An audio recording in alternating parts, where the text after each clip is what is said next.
ഒരു പെൺകുട്ടി തൻ്റെ കാമുകനെ ജയിലിലടച്ച കഥയാണ് ഞാനിന്ന് നിങ്ങളോട് പറയാൻ പോകുന്നത്. അതായത് അവളുടെ ലൈംഗിക ആവശ്യം പൂർത്തീകരിച്ചു കൊടുക്കാത്തതിന് അവൾ കാട്ടിക്കൂട്ടിയ പ്രവൃത്തികളാണ്. നിയമപരമായി അത് വളരെയധികം പുരുഷനെ സംബന്ധിച്ചിടത്തോളം അല്ലെങ്കിൽ ആൺകുട്ടിയെ സംബന്ധിച്ചിടത്തോളം അവൻ തെറ്റുകാരനാണ്. എന്നിരുന്നാലും തെറ്റവനല്ല ചെയ്തത്, സ്ത്രീയാണ് ചെയ്തത്. അത് നമുക്കെല്ലാം ഒരു പെൺകുട്ടി തൻ്റെ കാമുകനെ ജയിലിലടച്ച കഥയാണ് ഞാനിന്ന് നിങ്ങളോട് പറയാൻ പോകുന്നത്. അതായത് അവളുടെ ലൈംഗിക ആവശ്യം പൂർത്തീകരിച്ചു കൊടുക്കാത്തതിന് അവൾ കാട്ടിക്കൂട്ടിയ പ്രവൃത്തികളാണ്. നിയമപരമായി അത് വളരെയധികം പുരുഷനെ സംബന്ധിച്ചിടത്തോളം അല്ലെങ്കിൽ ആൺകുട്ടിയെ സംബന്ധിച്ചിടത്തോളം അവൻ തെറ്റുകാരനാണ്. എന്നിരുന്നാലും തെറ്റവനല്ല ചെയ്തത്, സ്ത്രീയാണ് ചെയ്തത്. അത് നമുക്കെല്ലാവർക്കും ഞാൻ ഈ കഥ വിശദീകരിക്കുമ്പോൾ മനസ്സിലാവും. വാസ്തവത്തിൽ എന്താണ് സംഭവിച്ചതെന്ന് വെച്ചാൽ, ഈ പെൺകുട്ടിക്ക് ഈ വ്യക്തിയുമായിട്ടൊന്ന് ലൈംഗിക ബന്ധത്തിൽ ഏർപ്പെടണം. അതിനായി അവൾ പല തവണ ആവശ്യപ്പെടുന്നു. ഇദ്ദേഹത്തിന് ഭയപ്പാടാണ്, അതായത് ലൈംഗിക ബന്ധത്തിൽ ഏർപ്പെടുത്തുന്നതിന്. അത് പെർഫോമൻസ് ആങ്സൈറ്റി എന്ന ഒരവസ്ഥയാണ്. സാധാരണ രീതിയിൽ എല്ലാ പുരുഷന്മാർക്കും ഒരവസ്ഥയിൽ അല്ലെങ്കിൽ മറ്റൊരവസ്ഥയിൽ തുടക്കത്തിൽ ചിലപ്പോൾ പെർഫോമൻസ് ആങ്സൈറ്റി ഉണ്ടായെന്ന് വരാം. അങ്ങനെ പെർഫോമൻസ് ആങ്സൈറ്റി ഉള്ള ഈ ആൺകുട്ടി പലതവണ ഇവളോട് പറയുന്നു, എനിക്ക് പേടിയാണ്, ഞാൻ വരില്ല, അങ്ങനെയാണ് ഇങ്ങനെയാണ്. ഇവളുടെ നിർബന്ധത്തിന് വഴങ്ങി ഇവരേതോ ലോഡ്ജിൽ മുറിയെടുക്കുന്നു, അതൊരു ഹോട്ടലിൽ മുറിയെടുക്കുന്നു. ലൈംഗിക ബന്ധത്തിന് ശ്രമിക്കുമ്പോൾ അദ്ദേഹത്തിന് ലിംഗം ഉയർന്നു വരാത്തൊരവസ്ഥ ഉണ്ടാകുന്നു. പെൺകുട്ടി മറ്റ് പുരുഷന്മാരുമായി ബന്ധപ്പെട്ടിട്ടുള്ള ഒരു പെൺകുട്ടിയാണ്. അതുകൊണ്ട് തന്നെ അവൾ ഇതിനെക്കുറിച്ച് കുറച്ചുകൂടെ ഗ്രാഹ്യമുള്ള പെൺകുട്ടിയായിരുന്നു. അവൾ പല രീതിയിൽ ശ്രമിച്ചിട്ടും ലൈംഗിക ബന്ധത്തിൽ ഏർപ്പെടാൻ കഴിയുന്നില്ല. ഇവൾ മറ്റൊരു രീതിയിലാണ് അതിനെ വ്യാഖ്യാനിക്കുന്നത്. തന്നെ ഇഷ്ടമല്ലാത്തതുകൊണ്ടാണ് ലൈംഗിക ബന്ധത്തിൽ ഏർപ്പെടാത്തതെന്നുള്ളത്. അത് വഴക്കാവുന്നു, ബഹളമാവുന്നു. അവർ ലോഡ്ജിൽ നിന്നും പുറത്തേക്ക് പോകുന്നു, അതായത് ഹോട്ടലിൽ നിന്നും പുറത്തേക്ക് പോകുന്നു. ഒന്ന് രണ്ടാഴ്ച കഴിഞ്ഞിട്ട് വീണ്ടും ഈ ആൺകുട്ടിയെ നിർബന്ധിക്കുന്നു. ആൺകുട്ടി എന്ന് പറയുമ്പോൾ ഒരു 19 വയസ്സേ അദ്ദേഹത്തിനുള്ളൂ. ആ ആൺകുട്ടി ഇതേ രീതിയിൽ വീണ്ടും ലോഡ്ജിലേക്ക് പോകുന്നു. അതായത് അവിടെ വെച്ചും കാര്യം നടക്കാതായി കഴിഞ്ഞപ്പോൾ ഇവൾ ഇദ്ദേഹമായിട്ട് സ്ഥിരമായിട്ട് ലഹള ഉണ്ടാക്കുന്നു.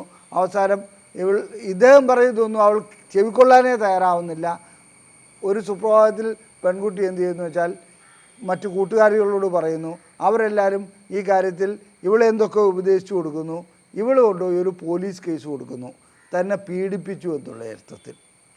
വാസ്തവത്തിൽ വിവാഹ വാഗ്ദാനം നൽകി പീഡിപ്പിക്കുക എന്നുള്ളത് ബലാത്സംഗത്തിൻ്റെ ഗണത്തിലാണ് വരുന്നത്. അതാ നിയമം തന്നെ തെറ്റാണെന്നുള്ള അഭിപ്രായക്കാരനാണ് ഞാൻ. കാരണം ബലാത്സംഗത്തിൽ ബലം പ്രയോഗിക്കപ്പെടുമ്പോഴാണല്ലോ ബലമെന്ന് പറയേണ്ടത്. ഇവിടെ രണ്ടു കൂട്ടരെയും സമ്മതത്തോടുകൂടി ലൈംഗിക ബന്ധത്തിൽ ഏർപ്പെടുകയും കാര്യം സാധിക്കാതെ വരുമ്പോൾ അത് പീഡനമായി മാറുന്ന ഒരു അവസ്ഥയിലേക്ക് കൊണ്ടുവരികയാണ് ചെയ്യുന്നത്. പെൺകുട്ടി കേസ് കൊടുക്കുന്നതോടുകൂടി തെളിവുകൾ എല്ലാം ഈ ആൺകുട്ടിക്കെതിരായി മാറുന്നു. കാരണം അദ്ദേഹം ലോഡ്ജിൽ പോയതിന് റെക്കോർഡുണ്ട്, ഇവളൊപ്പം പോയതിന് ഐഡൻറ്റി കാർഡ് കൊടുത്തുകൊണ്ട്, അപ്പോൾ ഇവളെ നിർബന്ധിച്ച് ലൈംഗിക ബന്ധത്തിന് കൊണ്ടുപോയതാണ് എന്നുള്ളത് സാധൂകരിക്കപ്പെടുന്നു. പോലീസിനെ സംബന്ധിച്ചിടത്തോളം പെൺകുട്ടി കേസ് കൊടുത്തു കഴിഞ്ഞാൽ കേസ് എടുക്കുകയല്ലാതെ നിവൃത്തിയില്ല. കാരണം നിയമം ആ വഴിക്കാണ്. വാസ്തവത്തിലിവിടെ ഈ ആൺകുട്ടിയെ ബലാത്സംഗം ചെയ്യുവാൻ ഈ പെൺകുട്ടിയാണ് മുതിരുന്നത്. അദ്ദേഹത്തിന് താല്പര്യമില്ലെങ്കിൽ കൂടി അദ്ദേഹത്തെ ബലാത്സംഗം ചെയ്യുന്ന ഒരവസ്ഥയിലേക്കായിരുന്നു കാര്യങ്ങൾ പോയത്. കേസ് വരുന്നു, ഇദ്ദേഹത്തിനെ നിയമപരമായിട്ട് റിമാൻഡ് ചെയ്യുന്നു. അതായത് റിമാൻഡ് ചെയ്തിട്ട് കോടതിയിൽ ജാമ്യം ലഭിക്കാത്തൊരവസ്ഥയിലേക്ക് പോകുന്നു. 90 ദിവസത്തിനുള്ളിൽ കുറ്റപത്രം സമർപ്പിക്കാത്തത് കൊണ്ട് മാത്രം ഈ വ്യക്തിക്ക് ജാമ്യം കിട്ടുന്നു. അങ്ങനെ ജാമ്യം കിട്ടിക്കഴിഞ്ഞപ്പോൾ ഈ വ്യക്തി ഞങ്ങളുടെ ക്ലിനിക്കിൽ വരികയുണ്ടായി. അതിനു മുമ്പ് തന്നെ ഇവിടെ വന്നുകൊണ്ടിരുന്ന വ്യക്തിയാണ്. അദ്ദേഹത്തിന് പെർഫോമൻസ് ആങ്സൈറ്റിയാണ്, പേടിയാണ് എന്നൊക്കെ പറഞ്ഞ്. അപ്പോൾ ഞാൻ ചോദിച്ചു, എന്താണ് ഇത്ര ലേറ്റ് ആയത്? ഈ കഥ അദ്ദേഹം പറയുമ്പോഴാണ് നിയമത്തിൻ്റെ ഈ ഒരു ന്യൂനത, ഈ ഒരു പോരായ്മ എനിക്ക് തന്നെ മനസ്സിലാകുന്നത്. അതായത് ഒരു പെൺകുട്ടിക്ക് ലൈംഗികമായി ഒരു വ്യക്തിയോട് ബന്ധപ്പെടണമെന്ന് ആഗ്രഹമുണ്ട്. ആ ബന്ധപ്പെടൽ നടക്കാതിരിക്കുമ്പോൾ പക ഉടലെടുക്കുന്നതോടുകൂടി അദ്ദേഹത്തെ ശത്രുവായി കാണുന്നു. പിന്നെ നിയമങ്ങളെല്ലാം അവൾക്ക് അനുകൂലമാണ്. ലോഡ്ജിൽ മുറിയെടുത്തതും ഹോട്ടലിൽ മുറിയെടുത്തതും ഇദ്ദേഹത്തിൻ്റെയും അവളുടെയും പേരിലാണ്. ഇദ്ദേഹം വിളിച്ചുകൊണ്ടാണ് പോയതെന്ന് പറഞ്ഞാൽ അവളാണോ ഇവനാണോ വിളിച്ചുകൊണ്ട് പോയതെന്നതിന് പോലീസുകാർ ഒരു കാരണവശാലും ചോദിക്കാൻ പോലുള്ള. നീയല്ലേ ആദ്യം വിളിച്ചുകൊണ്ട് പോയത് ഇവനെ, അതിന് ന്യായീകരണമില്ല. അവിടെ ഒരിക്കലും അത്തരം ചോദ്യങ്ങളുണ്ടാകുകയില്ല. അവസാനം ഈ ഹതഭാഗ്യൻ 90 ദിവസത്തോളം ജയിലിൽ കിടക്കേണ്ടി വന്നു എന്നുള്ളതാണ് ഏറ്റവും ദുഃഖകരമായ അവസ്ഥ. ഏതെങ്കിലും ഒരു പെൺകുട്ടി തന്നെ പീഡിപ്പിക്കാൻ ശ്രമിച്ചു എന്ന്, ഒരു പുരുഷൻ്റെ പേരും പറഞ്ഞ് തന്നെ പീഡിപ്പിക്കാൻ ശ്രമിച്ചു എന്ന് പറഞ്ഞ് ഒരു കേസ് കൊടുക്കുകയാണെന്നിരിക്കട്ടെ. ഇത്തരം കേസിൽ സാധാരണഗതിയിൽ ആ ആൺകുട്ടി അല്ലെങ്കിൽ ആ പുരുഷൻ അകത്ത് പോവുക തന്നെ ചെയ്യും. നിയമപരമായിട്ട് നിരപരാധി ഒരിക്കലും അതിന് 1000 കുറ്റവാളികൾ രക്ഷപ്പെട്ടാലും ഒരു നിരപരാധി ശിക്ഷിക്കപ്പെടരുതെന്നൊക്കെ നമുക്ക് പറയാൻ എളുപ്പമാണ്. അങ്ങനെയാണ് നമ്മുടെ നിയമവ്യവസ്ഥ എന്നൊക്കെ പറയും. ജയിലിൽ കിടക്കുന്നത് ശിക്ഷയാണെങ്കിൽ എൻ്റെ അഭിപ്രായത്തിൽ 1000 കുറ്റവാളികൾ ശിക്ഷിക്കപ്പെടുന്നതിന് മുമ്പ് 1000 നിരപരാധികൾ ഇവിടെ ജയിലിൽ കിടക്കുന്ന ഒരു അവസ്ഥയാണ് കാണുന്നത്. ഈ ലൈംഗിക കാര്യങ്ങളിൽ ഒരു പെൺകുട്ടി ആവശ്യപ്പെടുന്നു ലൈംഗിക ബന്ധത്തിൽ ഏർപ്പെടാൻ. ഇദ്ദേഹം ലൈംഗിക ബന്ധത്തിൽ ഏർപ്പെടുന്നതിന് വേണ്ടി പെൺകുട്ടിയുടെ ആവശ്യത്തിനനുസരിച്ച് പോകുന്നു. ആ ആവശ്യം ഇവിടെ തെളിയിക്കപ്പെടാൻ ഒരിക്കലും കഴിയില്ല. ആ സമയത്ത് ലോഡ്ജിൽ മുറിയെടുത്തുകൊണ്ട് മാത്രം അദ്ദേഹം ജയിലിനകത്താവുന്നു. നമുക്കൊരു കാര്യം ഒന്ന് ചിന്തിച്ച് നോക്കാം. ലൈംഗിക താല്പര്യം പുരുഷനെ പോലെ തന്നെ സ്ത്രീകൾക്കുമുണ്ട്. അല്ലാണ്ട് സ്ത്രീകൾ വേറൊരു രീതിയിൽ സൃഷ്ടിക്കപ്പെട്ടിട്ടുള്ളതൊന്നുമല്ല. അവർ ലൈംഗിക താല്പര്യം കൊണ്ടുപോകാൻ നമ്മുടെ സാമൂഹിക അച്ചടക്കങ്ങൾ ഉണ്ടായിരുന്ന ആ പഴയ ഒരു കാലഘട്ടത്തിൽ നിന്ന് മാറി ഇപ്പോൾ അതിനൊക്കെ കുറച്ചുകൂടെ മാറ്റങ്ങൾ വന്നിരിക്കുന്നു. ഏത് രീതിയിൽ ലൈംഗിക ബന്ധത്തിൽ ഏർപ്പെടാം, എത്ര പാർട്ട്ണർമാരുമാകാം. അവർ അരാജകത്വം എന്ന് പറയാൻ കഴിയില്ലെങ്കിൽ കൂടി ആ രീതിയിലുള്ള ഒരു സെക്ഷൽ റെവല്യൂഷൻ ഇപ്പോൾ നടന്നുകൊണ്ടിരിക്കുകയാണ്.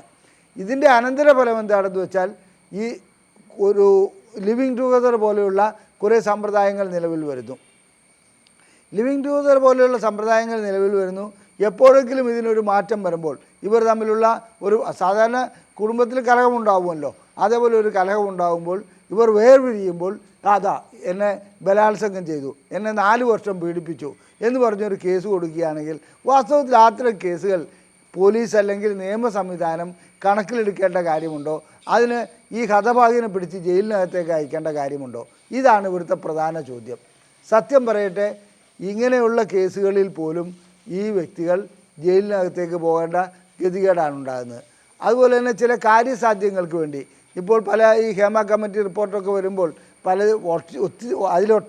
ഒട്ടനവധി കാര്യങ്ങൾ ശരിയാണ്. എന്നിരുന്നാലും ചില കാര്യങ്ങളിൽ ഞാൻ പറയാം, കാര്യസാധ്യത്തിന് വേണ്ടി ചില സ്ത്രീകൾ ലൈംഗിക ബന്ധത്തിൽ ഏർപ്പെടാൻ സമ്മതിക്കുകയും ആ കാര്യം നടക്കാതാകുമ്പോൾ അവരത് ബലാത്സംഗമായി ചിത്രീകരിക്കുകയും കേസ് കൊടുക്കുകയും ചെയ്യാറുണ്ട്. ഇതിനൊക്കെ എങ്ങനെയാണ് നമുക്ക് ബലാത്സംഗമെന്ന് പറയുന്നത്? യഥാർത്ഥ ബലാത്സംഗത്തെ നാണം കെടുത്തുന്ന ഒരു പദാവലിയാണിത്. അതായത് കൂടെ താമസിക്കുന്നു, കാര്യസാധ്യത്തിന് വേണ്ടി ലൈംഗിക ബന്ധത്തിൽ ഏർപ്പെടുന്നു, വീണ്ടും വീണ്ടും ലൈംഗിക ബന്ധത്തിൽ ഏർപ്പെടുന്നു, അത് ബലാത്സംഗമായി ചിത്രീകരിച്ചുകൊണ്ട് അല്ലെങ്കിൽ വ്യാഖ്യാനിച്ചുകൊണ്ട് പോലീസിൽ കൊണ്ടുപോയി കേസ് കൊടുക്കുന്നു. പോലീസ് കേസെടുക്കുന്നു, ആൺകുട്ടിയെ മാത്രം പിടിച്ചകത്തേക്ക് ഇടുന്നു, അല്ലെങ്കിൽ പുരുഷനെ മാത്രം പിടിച്ചകത്തേക്ക് ഇടുന്നു. ഈ പെൺകുട്ടി കൂട്ടുത്തരവാദിത്തമുള്ള പ്രതിയല്ലേ? അത് നമ്മൾ കണക്കിലെടുക്കുന്നില്ല. കാരണം പെൺകുട്ടികൾ അല്ലെങ്കിൽ സ്ത്രീകളെന്ന് പറഞ്ഞാൽ അവർ പറയുന്നത് ശരി, അവരൊരു എന്നാണ് വെച്ചിട്ടുണ്ടെങ്കിൽ അവരെ സംബന്ധിച്ചിടത്തോളം അവർക്കൊരു മുൻഗണന നൽകുന്നു.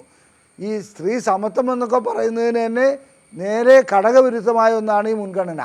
വാസ്തവത്തിൽ ക്രിമിനൽ ആക്ട് പശ്ചാത്തലമുള്ള സ്ത്രീകൾ വളരെയധികമുണ്ട്. ഞാൻ പറയാം, ഹണി ട്രാപ്പിൽ പെടുന്ന സ്ത്രീകൾ ക്രിമിനൽ പശ്ചാത്തലമുള്ളവരല്ലേ? അവർ ഒരു പുരുഷനെ കൊണ്ടുപോയിട്ട് ലോഡ്ജിൽ വെച്ചിട്ട് ഇവിടെ ഈയിടെ ഉണ്ടായി എരഞ്ഞിപ്പാലത്തോ മറ്റോ ഒരു ഹോട്ടൽ ഉടമയെ തലയ്ക്കടിച്ചു കൊല്ലുന്നു. അതായത് ആ രീതിയിലുള്ള ഹണി ട്രാപ്പിൽ പെടുത്തി പണം ലഭിക്കാതെ വരുമ്പോൾ ഇത്തരം പ്രവർത്തികളിൽ ഏർപ്പെടുന്ന എത്രയോ സ്ത്രീകളുണ്ട്. അതുമാത്രമല്ല, ഹണി ട്രാപ്പിൽ പെടുത്തി പണം തട്ടിയെടുക്കുന്ന ഒട്ടനവധി കേസുകൾ നമുക്ക് ഇടയ്ക്കിടയ്ക്ക് കേൾക്കുവാൻ കഴിയും. അങ്ങനെ പണം പോകുന്നവർ അവരുടെ മാനം ഭയന്നിട്ട് പുറത്ത് പറയുന്നില്ല. ഗതികെടുപ്പോൾ മാത്രമാണ് ഇവർ പുറത്തേക്ക് പറയുന്നത്. അതുകൊണ്ട് സ്ത്രീകളെല്ലാവരും അതായത് ഈ ലൈംഗിക കാര്യങ്ങളിൽ ഒരു കുറ്റവും ചെയ്യാത്ത അല്ലെങ്കിൽ ഒരു ദുഷ്കർമ്മവും ചെയ്യാത്തവരെന്നുള്ള ധാരണയിലേക്ക് പോകരുത്. നമ്മുടെ കൂടത്തായി ജോളി മുതൽ മറ്റേ കന്യാകുമാരിയിലുള്ള ഗ്രീഷ്മയും ഇവരും ഒക്കെ സ്ത്രീകൾ തന്നെയാണ്. തെറ്റ് ചെയ്യുന്ന കാര്യത്തിൽ പുരുഷനെ പോലെ തന്നെ, കുറ്റം ചെയ്യുന്ന കാര്യത്തിൽ പുരുഷനെ പോലെ തന്നെ സ്ത്രീകൾക്കും അതിൻ്റേതായ പങ്കുണ്ട്. ലൈംഗിക കാര്യങ്ങളിൽ സ്ത്രീകൾ ഒരിക്കലും കുറ്റം ചെയ്യുകയില്ല, അങ്ങനെയുള്ളൊരു ധാരണ വെച്ച് പുലർത്തുന്നുണ്ട്. മാത്രമല്ല, ഏതെങ്കിലും ഒരു സ്ത്രീ തന്നെ ബലാത്സംഗം ചെയ്തു എന്നുള്ള പരാതിയുമായി ചെല്ലുകയാണെങ്കിൽ അത് ഒരിക്കലും ഒരു സ്ത്രീ അങ്ങനെ പറയുകയില്ല, അത് ബലാത്സംഗം ചെയ്യാതെ അങ്ങനെ പറയുകയില്ല എന്നൊക്കെയുള്ള ഒരു ധാരണ നിയമവൃത്തങ്ങളിൽ കാണാറുണ്ട്. ഇതും തെറ്റാണ്. കാര്യസാധ്യത്തിന് വേണ്ടി തന്നെ ബലാത്സംഗം ചെയ്തുവെന്നും പീഡിപ്പിച്ചുവെന്നും മറ്റും പറയുന്ന ഒട്ടനവധി സ്ത്രീകളുണ്ട്. അപ്പോൾ നമ്മുടെ നിയമം ശരിക്കും പറഞ്ഞാൽ ഒന്ന് പൊളിച്ചെഴുതേണ്ട ആവശ്യമുണ്ട്. അത് നിയമവിദഗ്ധരാണ് തീരുമാനിക്കേണ്ടത്. എന്നിരുന്നാലും ഞാൻ ഈ കഥഭാഗിൻ്റെ അവസ്ഥയിലേക്ക് തിരിച്ചു വരാം. വീണ്ടും ഞാൻ അദ്ദേഹത്തിന് പെർഫോമൻസ് ആങ്സൈറ്റി എന്ന ലെവലിലേക്ക് ചികിത്സിക്കുന്നതിന് മുമ്പ് ഞാൻ അദ്ദേഹത്തോട് പറഞ്ഞു, ഏതായാലും മോൻ ഇത്രയും ഒരു തിക്താനുഭവത്തിൽ കൂടി കടന്നു വന്നിരിക്കുകയാണ്. ഇനി എന്താണ് മോൻ്റെ ജീവിതത്തിൻ്റെ പ്ലാൻ? സാറേ, ചിലപ്പോൾ ഞാൻ ജയിലിലേക്ക് പോകും. കാരണം ഈ പെൺകുട്ടിയും സാക്ഷികളുമൊക്കെ ഒരേ രൂപത്തിൽ നിൽക്കുകയാണെങ്കിൽ ഞാൻ ജയിലിലേക്ക് പോകും. എന്നിരുന്നാലും എൻ്റെ ഈ അസുഖം ഒന്ന് മാറ്റിയെടുക്കണമെന്ന് എനിക്ക് ആഗ്രഹമുണ്ട്. അങ്ങനെ ഈ വ്യക്തി പറഞ്ഞപ്പോൾ ഞാൻ അതിൻ്റെതായ കോഗ്നേറ്റീവ് ബിഹേവിയർ തെറാപ്പി ആ രീതിയിലുള്ള മറ്റ് കാര്യങ്ങളിലേക്കൊക്കെ വന്ന് അദ്ദേഹം ഇപ്പോൾ ചികിത്സയിലാണ്. എന്നാണ് ഇദ്ദേഹത്തിൻ്റെ വിചാരണ നടക്കുകയെന്നോ എന്നാണ് അദ്ദേഹം ജയിലിൽ പോവുകയെന്നോ അഥവാ ശിക്ഷിക്കപ്പെടുമോ ഇല്ലയോ എന്നുള്ളത് എനിക്കറിയില്ല. എന്തായാലും അതിന് മുമ്പ് തന്നെ ഈ പെൺകുട്ടിയുമായിട്ടുള്ള ബന്ധം പരിപൂർണമായി അദ്ദേഹത്തിനോട് ഉപേക്ഷിക്കുവാൻ ഞാൻ പറയുകയുണ്ടായി. കാരണം ഇനിയും ആ ബന്ധത്തിൽ പോവുകയാണെങ്കിൽ അപകടമല്ലാതെ വേറൊന്നും ഉണ്ടാകുകയില്ല. ഇനി നല്ല രീതിയിൽ ഇദ്ദേഹത്തെ ചികിത്സിച്ച് പെർഫോമൻസ് ആങ്സൈറ്റിയൊക്കെ മാറിക്കഴിഞ്ഞാലും ശരി, സ്ത്രീകളോടുള്ള ഒരു വിരക്തി ഇദ്ദേഹത്തിന് ഉടലെടുക്കുവാനുള്ള സാധ്യതയുമുണ്ട്. അതും കണക്കിലെടുക്കാതെ പോകാൻ കഴിയില്ല. അപ്പോൾ കാര്യം എന്താണെന്ന് വെച്ചാൽ, നമ്മുടെ നിയമവ്യവസ്ഥയിൽ അതായത് ലൈംഗിക കാര്യങ്ങളിൽ സ്ത്രീകൾക്കൊരു മുൻഗണന നൽകുന്നുണ്ട്. എന്നെ ഒരുത്തൻ പീഡിപ്പിച്ചെന്ന് പറഞ്ഞാൽ പിടിച്ചവനെ അകത്തേക്കിടുക. ഈ സംവിധാനം തെറ്റാണ്. ഇതിനുള്ള മാറ്റം നിയമവൃത്തങ്ങളിൽ നിന്ന്, അതായത് നമ്മുടെ അധികാരികളിൽ നിന്ന് ഉണ്ടാകേണ്ട സമയം അതിക്രമിച്ചിരിക്കുന്നു. ലൈംഗികമായി നിങ്ങൾക്ക് എന്തെങ്കിലും പ്രശ്നങ്ങളുണ്ടെങ്കിൽ ചികിത്സ നൽകുന്ന ഒരു സ്ഥാപനമാണ് ISRM.